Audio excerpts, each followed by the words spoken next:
شروع اللہ کا نام لے کر جو بڑا مہربان نہایت رحم والا ہے۔ الف لام را، یہ ایک پر نور کتاب ہے، اس کو ہم نے تم پر اس لیے نازل کیا ہے کہ تم لوگوں کو اندھیروں سے نکال کر روشنی کی طرف لے جاؤ، یعنی ان کے پروردگار کے حکم سے عزت والے خوبیوں والے مالک کے راستے کی طرف، یعنی اس اللہ کے راستے کی طرف کہ جو کچھ آسمانوں اور زمین میں ہے سب اسی کا ہے۔ اور ان کافروں کے لیے عذاب شدید کی وجہ سے تباہی اور بربادی مقدر ہے، جو آخرت کے مقابلے میں دنیاوی زندگی کو پسند کرتے اور لوگوں کو اللہ کے راستے سے روکتے اور اس میں کجی چاہتے ہیں۔ یہ لوگ بڑے دور کی گمراہی میں ہیں، اور ہم نے کوئی پیغمبر نہیں بھیجا مگر وہ اپنی قوم کی زبان بولتا تھا تاکہ انہیں احکام الہی کھول کھول کر بتا دے۔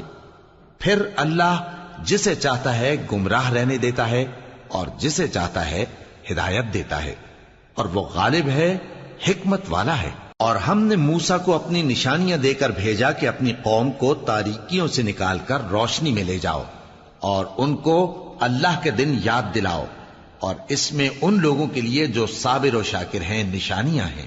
اور جب موسیٰ نے اپنی قوم سے کہا کہ اللہ نے جو تم پر مہربانیاں کی ہیں ان کو یاد کرو، جبکہ اس نے تم کو فرعون کی قوم سے رہائی بخشی، وہ لوگ تمہیں برے برے عذاب دیتے تھے اور تمہارے بیٹوں کو مار ڈالتے تھے اور تمہاری لڑکیوں کو زندہ رہنے دیتے تھے، اور اس میں تمہارے پروردگار کی طرف سے بڑی آزمائش تھی۔ اور جب تمہارے پروردگار نے تم کو آگاہ کیا کہ اگر شکر کرو گے تو میں تمہیں زیادہ دوں گا، اور اگر ناشکری کرو گے تو یاد رکھو کہ میرا عذاب بھی سخت ہے۔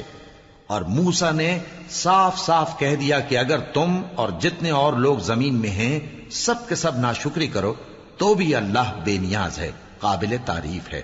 بھلا تم کو ان لوگوں کے حالات کی خبر نہیں پہنچی جو تم سے پہلے تھے، یعنی نوح اور عاد اور سمود کی قوم اور جو ان کے بعد تھے، جن کا علم اللہ کے سوا کسی کو نہیں۔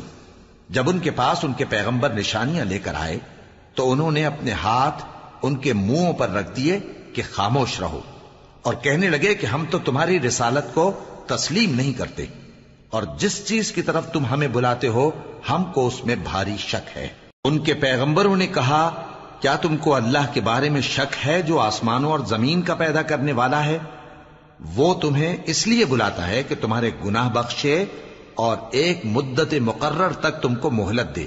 وہ بولے کہ تم تو ہمارے ہی جیسے آدمی ہو، تمہارا یہ منشا ہے کہ جن چیزوں کو ہمارے بڑے پوجتے رہے ہیں ان کے پوجنے سے تم ہمیں روک دو، تو اچھا کوئی کھلی دلیل لاؤ، یعنی معجزہ دکھاؤ۔ پیغمبروں نے ان سے کہا کہ ہاں ہم تمہارے ہی جیسے آدمی ہیں، لیکن اللہ اپنے بندوں میں سے جس پر چاہتا ہے نبوت کا احسان کرتا ہے، اور ہمارے اختیار کی بات نہیں کہ ہم اللہ کے حکم کے بغیر تم کو تمہاری فرمائش کے مطابق معجزہ دکھائیں، اور اللہ ہی پر مومنوں کو تو بھروسہ رکھنا چاہیے۔ اور ہم کیوں اللہ پر بھروسہ نہ رکھیں حالانکہ اس نے ہم کو ہمارے دین کے سیدھے رستے بتائے ہیں، اور جو تکلیفیں تم ہم کو دیتے ہو اس پر ہم صبر کریں گے، اور اہل توکل کو تو اللہ ہی پر بھروسہ رکھنا چاہیے۔ اور جو کافر تھے انہوں نے اپنے پیغمبروں سے کہا کہ یا تو ہم تم کو اپنے ملک سے باہر نکال دیں گے یا تم ہمارے مذہب میں واپس آ جاؤ۔ پس ان کے پروردگار نے ان کی طرف وحی بھیجی کہ ہم ظالموں کو ہلاک کر دیں گے اور ان کے بعد تم کو اس زمین میں آباد کر دیں گے۔ یہ اس شخص کے لیے ہے جو قیامت کے روز میرے سامنے کھڑے ہونے سے ڈرے اور میرے عذاب سے خوف کرے۔ اور پیغمبروں نے اللہ سے فتح چاہی اور ہر سرکش ضدی نامراد رہ گیا۔ اس کے پیچھے دوزخ ہے اور اسے پیپ والا پانی پلایا جائے گا، وہ اس کو گھونٹ گھونٹ کر کے پیے گا اور گلے سے نہیں اتار سکے گا، اور ہر طرف سے اسے موت آ رہی ہوگی مگر وہ مرنے میں نہیں آئے گا، اور اس کے بعد سخت عذاب ہوگا۔ جن لوگوں نے اپنے پروردگار سے کفر کیا ان کے اعمال کی مثال راکھ کی سی ہے کہ آندھی کے دن اس پر زور کی ہوا چلے جو اسے اڑا لے جائے۔ اسی طرح جو کام وہ کرتے رہے ان پر ان کو کچھ قابو نہ ہوگا۔ یہی تو پرلے سرے کی گمراہی ہے۔ کیا تم نے نہیں دیکھا کہ اللہ نے آسمانوں اور زمین کو تدبیر سے پیدا کیا ہے؟ اگر وہ چاہے تو تم کو نابود کر دے اور تمہاری جگہ نئی مخلوق پیدا کر دے۔ اور یہ اللہ کو کچھ بھی مشکل نہیں۔ اور قیامت کے دن سب لوگ اللہ کے سامنے کھڑے ہوں گے تو غریب پیروکار بڑے بن بیٹھنے والوں سے کہیں گے کہ ہم تو تمہارے پیرو تھے، کیا تم اللہ کا کچھ عذاب ہم پر سے دفع کر سکتے ہو؟ وہ کہیں گے کہ اگر اللہ ہم کو ہدایت کرتا تو ہم تم کو ہدایت کرتے۔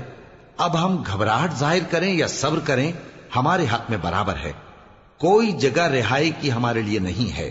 اور جب حساب کتاب کا کام فیصل ہو چکے گا تو شیطان کہے گا جو وعدہ اللہ نے تم سے کیا تھا وہ تو سچا تھا، اور جو وعدہ میں نے تم سے کیا تھا وہ جھوٹا تھا، اور میرا تم پر کسی طرح کا زور نہیں تھا۔ ہاں، میں نے تم کو گمراہی اور باطل کی طرف بلایا تو تم نے جلدی سے اور بے دلیل میرا کہنا مان لیا۔ تو آج مجھے ملامت نہ کرو، اپنے آپ ہی کو ملامت کرو۔ نہ میں تمہاری فریاد رسی کر سکتا ہوں اور نہ تم میری فریاد رسی کر سکتے ہو۔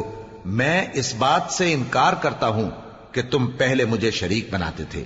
بے شک جو ظالم ہیں ان کے لیے درد دینے والا عذاب ہے۔ اور جو ایمان لائے اور عمل نیک کرتے رہے وہ بہشتوں میں داخل کیے جائیں گے جن کے نیچے نہریں بہہ رہی ہیں۔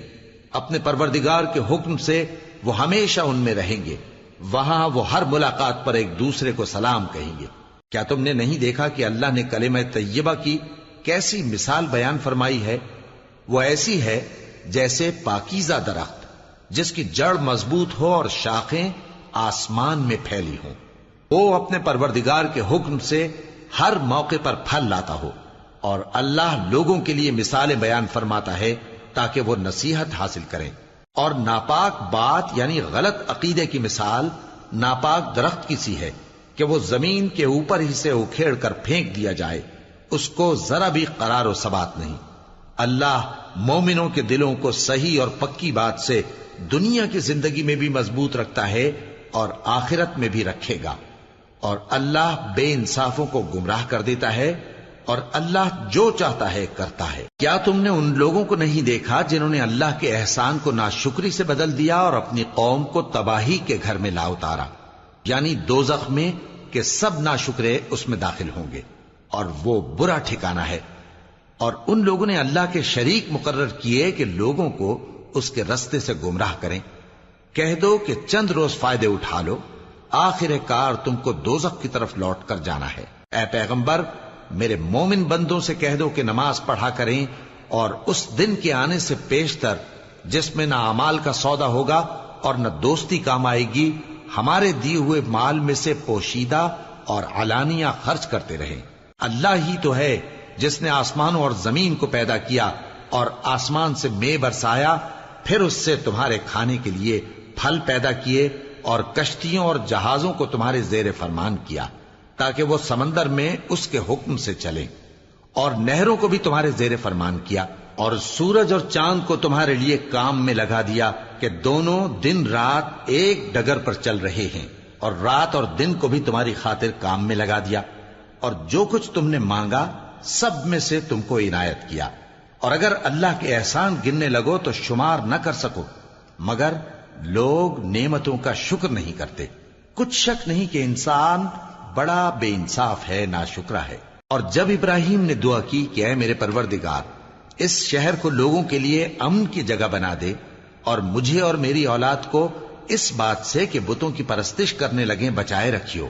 اے پروردگار، انہوں نے بہت سے لوگوں کو گمراہ کیا ہے، سو جس شخص نے میرا کہا مانا وہ میرا ہے، اور جس نے میری نافرمانی کی تو تو بخشنے والا ہے، مہربان ہے۔ اے پروردگار، میں نے اپنی اولاد ایک وادی میں جہاں کھیتی نہیں، تیرے عزت و ادب والے گھر کے پاس لا بسائی ہے۔ اے پروردگار، تاکہ یہ نماز پڑھیں، سو تو لوگوں کے دلوں کو ایسا کر دے کہ ان کی طرف جھکے رہیں، اور ان کو میووں سے روزی دیتے رہنا تاکہ تیرا شکر کریں۔ اے پروردگار، جو بات ہم چھپاتے اور جو ظاہر کرتے ہیں تو سب جانتا ہے، اور اللہ سے کوئی چیز مخفی نہیں، نہ زمین میں نہ آسمان میں۔ اللہ کا شکر ہے جس نے مجھ کو بڑی عمر میں اسماعیل اور اسحاق بخشے، بے شک میرا پروردگار دعا سننے والا ہے۔ اے پروردگار، مجھ کو ایسی توفیق عنایت کر کہ نماز پڑھتا رہوں، اور میری اولاد کو بھی یہ توفیق بخش۔ اے پروردگار، میری دعا قبول فرما۔ اے پروردگار، حساب کتاب کے دن میری اور میرے ماں باپ کی اور مومنوں کی مغفرت کیجو۔ اور مومنوں یہ نہ سمجھنا کہ یہ ظالم جو کام کر رہے ہیں اللہ ان سے بے خبر ہے، وہ ان کو اس دن تک مہلت دے رہا ہے جبکہ دہشت کے سبب آنکھیں پھٹی کی پھٹی رہ جائیں گی اور لوگ سر اٹھائے ہوئے میدان قیامت کی طرف دوڑ رہے ہوں گے، ان کی نگاہیں خود اپنی طرف لوٹ نہ سکیں گی اور ان کے دل مارے خوف کے ہوا ہو رہے ہوں گے۔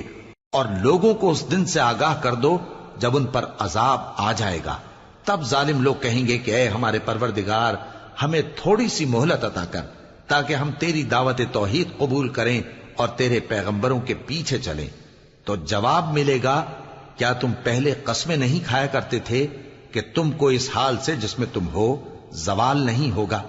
اور جو لوگ اپنے آپ پر ظلم کرتے تھے تم ان کے مکانوں میں رہتے تھے، اور تم پر ظاہر ہو چکا تھا کہ ہم نے ان لوگوں کے ساتھ کس طرح کا معاملہ کیا تھا، اور تمہارے سمجھانے کے لیے مثالیں بیان کر دی تھیں۔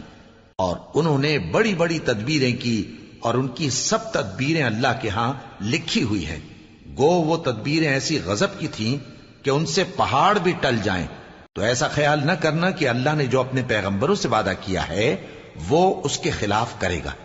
بے شک اللہ زبردست ہے، بدلہ لینے والا ہے۔ جس دن یہ زمین دوسری ہی زمین بنا دی جائے گی اور آسمان بھی بدل دیے جائیں گے اور سب لوگ اللہ کے سامنے نکل کھڑے ہوں گے، جو یکتا ہے بڑا زبردست ہے۔ اور اس دن تم گناہگاروں کو دیکھو گے کہ زنجیروں میں جکڑے ہوئے ہیں، ان کے کرتے تارکول کے ہوں گے اور ان کے چہروں کو آگ لپٹ رہی ہوگی، یہ اس لیے کہ اللہ ہر شخص کو اس کے اعمال کا بدلہ دے۔ بے شک اللہ جلد حساب لینے والا ہے۔